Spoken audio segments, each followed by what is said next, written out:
Real quick, this is literally one of my favorite subreddits. Please, everyone, go subscribe to Imaginary Maps. They've got great stuff over there. A satellite map of a universe without England. We pretty much just have a strange archipelago up this way. Wales obviously still exists with Ireland and Scotland, and England has kind of fallen into the sea just like Doggerland. What about the White Cliffs of Dover? Would those maybe poke out? Are those little islands? That'd be a weird island. Crazy to think about what the Western Hemisphere could look like. We have like a Scottish Canada and an Irish 13 colonies. A universe during World War II where the Soviets actually help Poland instead of invade them like the Germans. So Stalin now would be the one to break the non-aggressive pact. Basically, the Dono Germans have already got to Warsaw, but the Soviet reinforcements are rushing in. This is actually depressing because, like, it doesn't necessarily look like they're helping. I mean, it looks like they're still kind of invading in a way. The question everyone's wondering is, would the Soviet Union at this time be able to even somewhat compete against the Third Reich? Because remember, the Soviets didn't do that well at the start of World War II. They kind of got beat way back. So would these combined forces even stand a chance against Hitler? And also, since Stalin breaks the truce early, would that mean he wouldn't have enough time to rebuild? Would the Germans then win and just roll through all this territory? Because this would have happened in 1939, and the Germans didn't declare war on the Russians until 1941, in our timeline at least. Yeah, so that was like a whole extra 2 years they had to prepare without any war. I guess we also have to consider, what do the Allies do? What are the actions that the French and British are going to take? A perfectly normal 1924 US election. There's a lot of things that have happened in this timeline, clearly. First of all, the Americans took way more stuff from Mexico in this timeline than they did in our timeline. We do have a united California, though. Kind of. I mean, they're separate states, but yeah. It looks like we lost Washington to probably the Canadians, though. I think we're okay with that considering all this new southern lands. Oh, they also have the Yucatan Peninsula. The Yucatan territory, which is not connected to the lower... What is this? I'm assuming there's more than 48 states. You also combined certain states, I think. Well, no, you just split the borders up. I think this is the lower 51 states. They also took all of Cuba, so I'm guessing we won that in the Spanish-American War. And now we have to talk about politically what's going on. There looks to be 3 major political parties, and in this world, the progressives have won. Now, it's 1924, so most of the South is voting Democrat. A lot of the Heartland is voting Republican, and the East Coast, and then all these northern states really carrying the Green Party. I also didn't think about population-wise, where is the center point? Like, Northern California's got some pretty good size right here, with 9 electoral votes. These New Mexico states aren't super huge. Texas has a lot of population. The big ones, of course, just like they were historically, New York and Pennsylvania. I do really love the idea of East and West Dakotas, though. This is all after World War I, too. Imagine what the rest of the Earth looks like. This is a pixel map of an imaginary Roman city. It doesn't look like a pixel map, but if you zoom all the way in, I guess you can kind of see it. This is absolutely beautiful. Really loving these harbors they got going on here. I wonder where exactly this is located at. The creator here actually used historical references to what some of these places would look like. Honestly, if I found this just randomly on the internet, I'd 100% believe this was like a recreation. I would think somehow we brought a satellite back in time like 2,000 years ago and took this photo. Really great work here. The Wikipedia box of the Martian Wars. Here's a colorized photo back in 1898 when the first invasion of the English countryside began. It lasted for more than 100 years between Earth and Mars. It was a decisive victory for Earth, though. 4 major Martian attacks happened on Earth. It kept coming back like 30 years later. The first was obviously the most effective, though, because we just weren't expecting it. By 2019, we completely eradicated the Martian race. Ah, yes, that's great. War crimes. Is it war crimes if they're aliens, though? One of the results is that we now begin to terraform Mars, though, and the creation of the League of Earth Defense. This is basically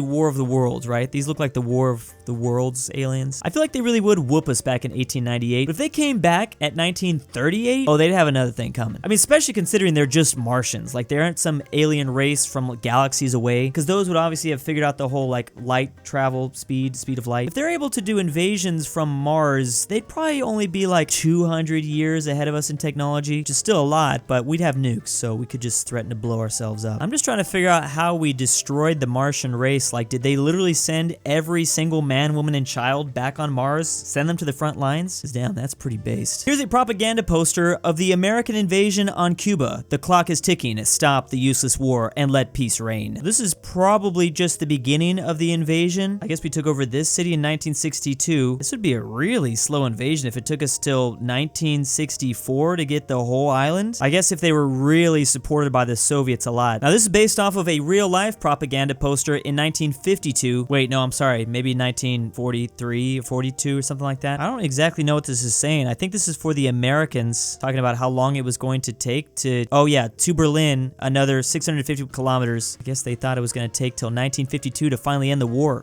So this is an American propaganda poster to get out of the war for Cuba because it was going to take forever. Basically, if Cuba was Vietnam, what would Cuba have instead of talking trees? Talking colorful buildings and old cars. That's really the only thing I can think of when it comes to Cuba. The Beautiful Sunday event, part of the Great Russian Rebirth, this took place in 1905 in St. Petersburg. Basically, it's where the Tsar switches Russia to a democratic constitutional monarchy and starts the Russian rapid industrialization and economic growth. I guess apparently in this timeline they did it all peacefully too. I mean, 1905 was a lot earlier than the real Russian Revolution, so I guess it could be peaceful. Does Germany still invade them during WW1? The shifting borders of the Middle East starting in 1920, so apparently a lot of this region is not colonized by the Europeans. Okay, and also Turkey has been completely partitioned since the Italians have a part of it. So this is after the fall of the Ottomans, but Europeans didn't decide to grab up this stuff. So right after that we have Kurdistan, Persia's here, Kingdom of Mesopotamia, and the Arab Kingdom of Syria. Also the Arabians are split up, and the British Empire still own Egypt. By 1948, after World War II, things don't look too crazy. Egypt has gained their independence. Turkey has kicked out the Italians, also Cyprus is united. 1952, and there's some consolidation happening in the Arabian Peninsula. Wait, did the British own Kuwait, or is that independent? The British do still have the Suez Canal over Egypt. And by 1960, this is what the world is looking like. Pretty thick Arabia that united Syria and Mesopotamia. Is this a democratic Arabia, though? There's still the monarchy down here, the Kingdom of Arabia. Egypt also got back the Suez. Basically, this is a world without this agreement, which was a secret treaty between the UK and France, as well as Russia and Italy, to define their mutually agreed sphere of influences and control over the eventual partition of the Ottoman Empire. So without that, the Ottomans fall and they just kind of do their own thing out there. But there's a lot more than just that. This timeline gets crazy. The 2023 independence referendum in Texas. Should Texas secede from the United States and form an independent country? Now, I just found out they can't actually do this. Apparently that is just a myth. The only thing they can do is be divided into 5 states. Regardless, who cares? This one's just fun. It looks like most of the country is voting no, or the state at least. They would have been a country if they didn't vote no. With 62% saying, nah, we don't want that. 82% turnout of registered voters. That is crazy. I'm sure it would get crazy turnout rates though. Only 1% were invalid, so really not that much. I guess it would really depend on what's going on in the US. Like if the whole country is just like on fire in the next 2 years, maybe they would have been better. Maybe they voted no because, I don't know, something must happen. 62% is a lot. Strangely, the people in the center of the US are more for, and the people along the border here were against. Overwhelmingly too. Obviously the cities wanted to stay. It's like Dallas, Austin, Houston. These counties in the center probably don't have a whole lot of population. It'd be real interesting just to do like a mock election just to see what would happen. I don't think it'd be this much of a landslide. I guess there really was a real bill submitted to legislation, but it failed to pass the state house. Would they even be able to do anything if they actually went independent? Like the federal government just wouldn't allow it. The micro states of Europe. This one, the Russian Empire. The old Russian Empire, which is now a constitutional monarchy. They might be tiny, but you know what? They finally got that warm water port somewhere here in the north of Germany. They also have their capital being New St. Petersburg. Problem is, this country is a majority German, 61%, only 35 Russian. It was technically founded in 1359, and during the Russian Civil War, this is where the monarchy was exiled to. Only 82,000. Would they be able to keep that starting in 1906?